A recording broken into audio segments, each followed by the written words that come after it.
الحمدللہ حضرت گرامی، اس محفل میں ہم سب یہاں موجود ہیں کہ جس کا آغاز جو ہے ختم یاسین شریف سے ہوا، با جماعت نماز عصر ادا کی ہے اور پھر اس کے بعد جو ہے ختم قادریہ نے پڑھا اور الحمدللہ ذکر الہی سے جو ہے اپنی زبانوں کو تر کیا۔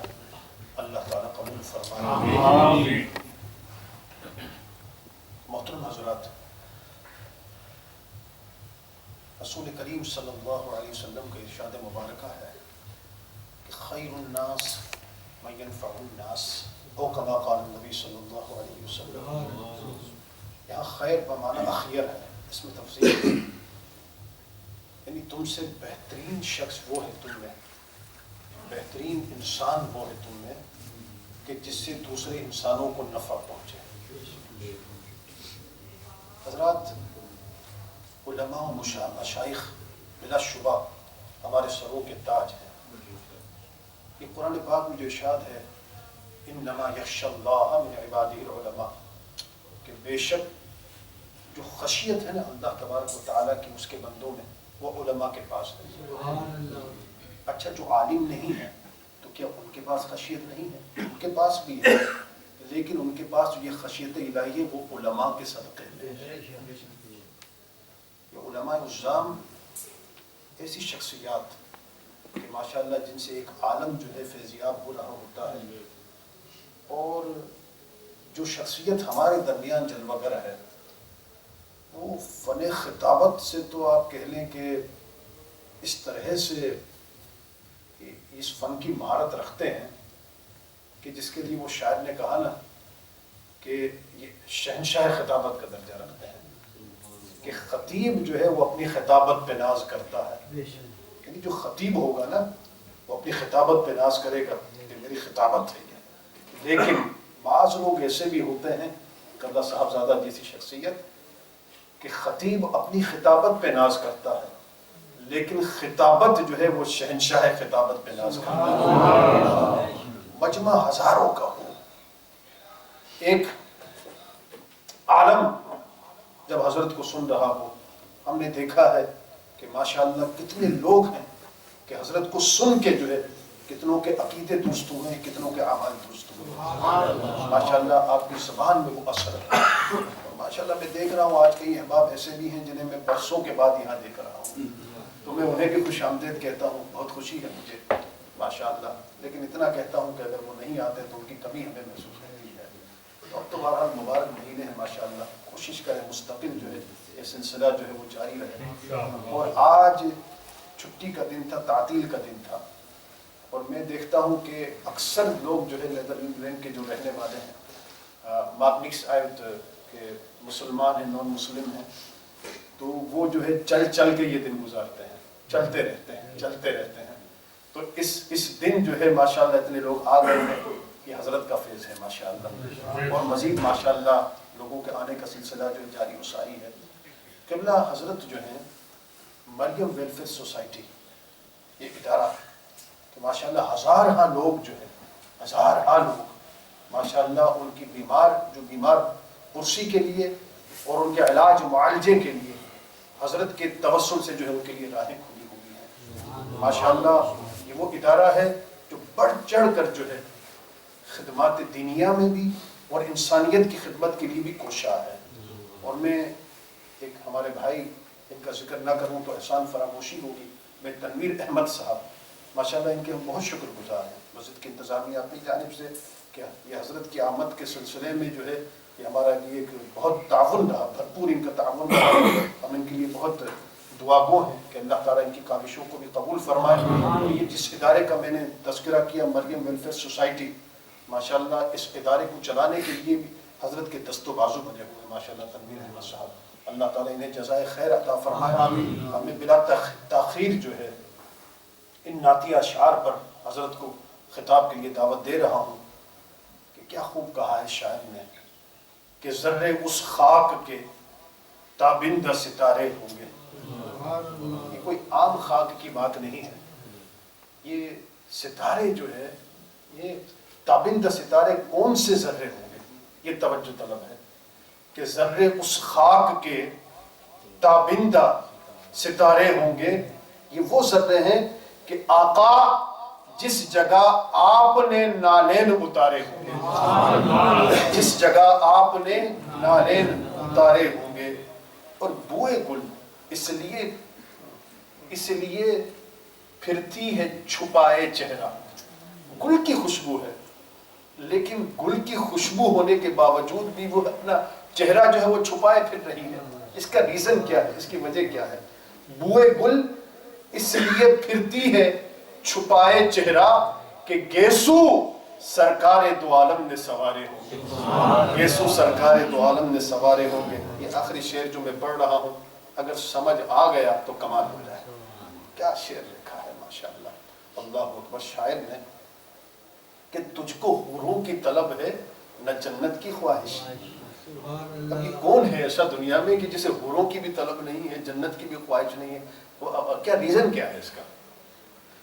کہ تجھ کو حوروں کی طلب ہے نہ جنت کی خواہش، تو نے کچھ روز مدینے میں گزارے ہوں گے، تو نے کچھ روز مدینے میں گزارے ہوں گے۔ حضرات، خطاب کے لیے دعوت دے رہا ہوں محترم المقام پیر طریقت، عالم نبیل، آبشار علم و حکمت، حضرت علامہ مولانا صاحبزادہ بشیر نقشبندی صاحب دامت برکاتہ العالیہ تشریف لائیں گے، اپنے خطاب سے ہمیں مستفیض فرمائیں گے۔ آپ تمام حضرات نعرہ تکبیر و رسالت سے حضرت کا استقبال کیجئے۔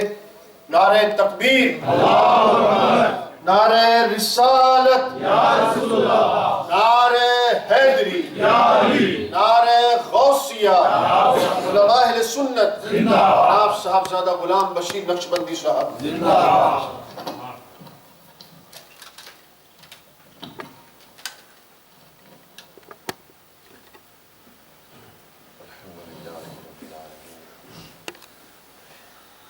الصلاة والسلام على سید الانبیاء والمرسلین وعلى آلہ الطیبین الطاہرین واصحابہ الراشدین المہدیین، اما بعد فاعوذ باللہ من الشیطان الرجیم، بسم اللہ الرحمن الرحیم، اهدنا الصراط المستقیم صراط الذین انعمت علیہم غیر المغضوب علیہم ولا الضالین۔ صدق اللہ مولانا العظیم۔ ان اللہ وملائکتہ یصلون علی النبی یا ایہا الذین آمنوا صلوا علیہ وسلموا تسلیما۔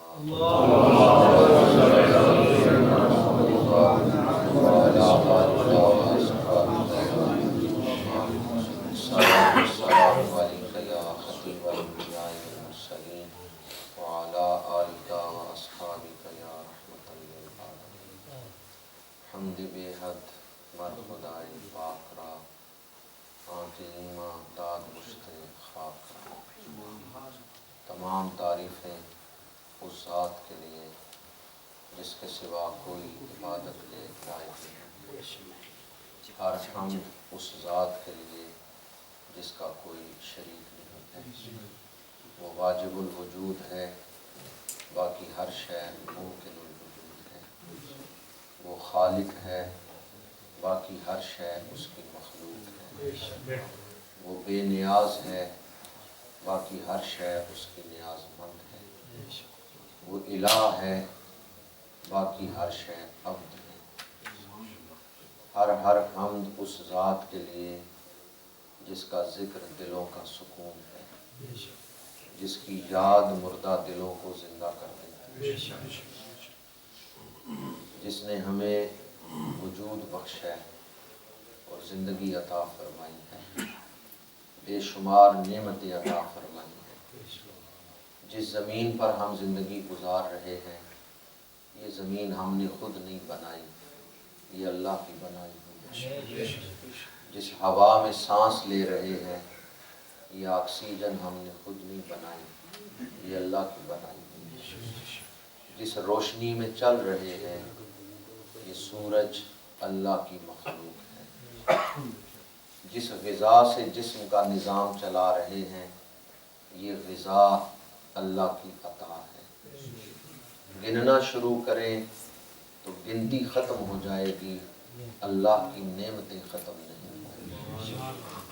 ان بے شمار نعمتوں میں سب سے بڑی نعمت وجود مصطفیٰ، بے شمار درود و سلام اس ہستی پاک پر جو ہمارے درود کے محتاج نہیں۔ اللہ ان پہ درود بھیج رہا ہے، اللہ کے فرشتے ان پہ درود بھیج رہے ہیں۔ بے شمار درود و سلام اس ہستی پاک پہ جن کا وجود ابتدا میں تخلیق کائنات کا باعث بنا، درمیان میں ہدایت اور تکمیل دین کا باعث بنا، اور آخر میں نجات کا باعث بنے گا۔ نگاہ عشق و مستی میں وہی اول وہی آخر۔ بے شمار درود و سلام اس ہستی پاک پہ جن پہ درود پڑھنے سے درود پڑھنے والے کے گناہ معاف ہو جاتے ہیں۔ آپ اس مرکز خیر مسجد غوثیہ تک پہنچے ہیں، راستہ پتہ تھا تو پہنچ گئے ہیں، راستہ نہ پتہ ہوتا تو یہاں تک نہیں پہنچ سکتے تھے۔ میرے آقا کریم نے فرمایا جو مجھ پہ درود پڑھنا بھول گیا وہ جنت کا راستہ بھول گیا۔ الصلاۃ والسلام علیک یا رسول اللہ وعلی آلک واصحابک یا حبیب اللہ۔ حمد و صلات کے بعد حضور کی آل پر، آپ کے اصحاب پر، آپ کی امت کے اولیاء پر اللہ بے شمار رحمتوں کا نزول فرمائے۔ دنیا میں ہمیں ان کے نقش قدم پر چلنے کی توفیق عطا فرمائے، اور آخرت میں ہمیں ان صالحین کی معیت عطا فرمائے۔ اس وقت میں اور آپ ایک ایسی محفل میں بیٹھے ہوئے ہیں جس پر رحمتوں کا نزول ہو رہا ہے۔ ابھی ختم قادریہ پڑھا جا رہا تھا، یا پھر جب ذکر ہو رہا تھا تو یوں محسوس ہو رہا تھا کہ جیسے کوئی جنتی درخت ہلا رہا ہے جس سے جنتی پھول حاضرین کی جھولیوں میں گر رہے ہیں۔ آپ اس جگہ پہ بیٹھے ہوئے ہیں جہاں روزانہ اذان ہوتی ہے، نمازیں ہوتی ہیں، سر سجدے میں رکھے جاتے ہیں۔ آج تک اس مسجد میں جتنی عبادت ہوئی ہے اس کی برکتیں اس ماحول کے اندر موجود ہیں۔ آپ ایک بابرکت جگہ پر بیٹھے ہوئے ہیں۔ جب یہ محفل ختم ہوگی آپ اپنے گھروں کی طرف لوٹیں گے تو یہاں سے خالی ہاتھ نہیں جائیں گے، بڑی برکتیں اپنے ساتھ لے کر جائیں گے۔ میں دعا گو ہوں کہ اللہ تعالیٰ اس مرکز خیر کو خدمت اسلام کا مرکز بنائے، رشد و ہدایت کا مرکز بنائے۔ فاضل جلیل عالم نبی مفکر اسلام عالم بعمل حضرت قبلہ علامہ صاحبزادہ سجاد احمد برکاتی صاحب دامت برکاتہم العالیہ عرصہ دراز سے اس مسجد میں قال اللہ و قال رسول کی صدائے دل نواز میں ایک عرصے سے سال بعد 2 سال بعد یہاں حاضر ہوتا رہا ہوں۔ جب بھی میں ان سے ملا ہوں مجھے یہی محسوس ہوا ہے کہ علماء نبیوں کے علم کے ہی وارث نہیں ہوتے، ان کے اخلاق کے بھی وارث ہوتے ہیں۔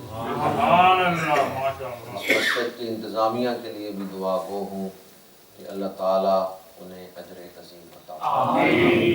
جو یہاں رہنے والے مسلمانوں کے لیے دینی رہنمائی کا اہتمام کر رہے ہیں اللہ تعالیٰ انہیں اجر عظیم عطا فرمائے۔ اس دنیا میں ہم ہمیشہ رہنے کے لیے نہیں آئے، کچھ وقت گزارنے کے لیے آئے۔ حاجی صاحب نے فرمایا بے شک، باقیوں کا کیا خیال ہے؟ آپ نے پکا ارادہ تو نہیں کر لیا یہاں رہنے کا؟ ویسے آپ ارادہ کر بھی لیں کہ میں نے دنیا میں رہنا ہے، وہ رہنے دے گا؟ ہم اس دنیا میں ہمیشہ رہنے کے لیے اگر کوئی ارادہ کر بھی لے نہیں میں نے یہاں رہنا ہے، وہ رہنے نہیں دے گا۔ پہلی بات تو یہ ہم یہاں کچھ وقت گزارنے آئے ہیں، یہاں ہمیں کس طرح رہنا چاہیے، زندگی کس طرح گزارنی چاہیے، کون سا طریقہ زندگی اللہ کو پسند ہے۔ اللہ نے اپنا پسندیدہ طریقہ زندگی بتانے کے لیے قرآن اتارا ہے، اور وہ پسندیدہ طریقہ زندگی دکھانے کے لیے رسول اللہ کو بھیجا۔ قرآن بتاتا ہے کہ اس دنیا میں کس طرح رہنا ہے، اور رسول اللہ صلی اللہ علیہ وآلہ وسلم نے اپنی سنت مطہرہ سے، اسوہ حسنہ سے اللہ کا پسندیدہ طریقہ زندگی دکھا دیا۔ اللہ نے ہمیں انسان بنایا ہے، اور اللہ چاہتا ہے ہم انسان بن کے ہی زندگی گزاریں، ہم انسانیت سے چھلانگ لگا کے حیوانیت میں نہ چلے جائیں۔ اس لیے اللہ نے حدود بیان کر دی، جو ان حدوں کے اندر رہے گا اس نے فرشتوں سے اعلیٰ زندگی گزاری، اور جو ان حدوں کو توڑے گا وہ انسانیت کی حدیں توڑ کے شیطانیت میں داخل ہو۔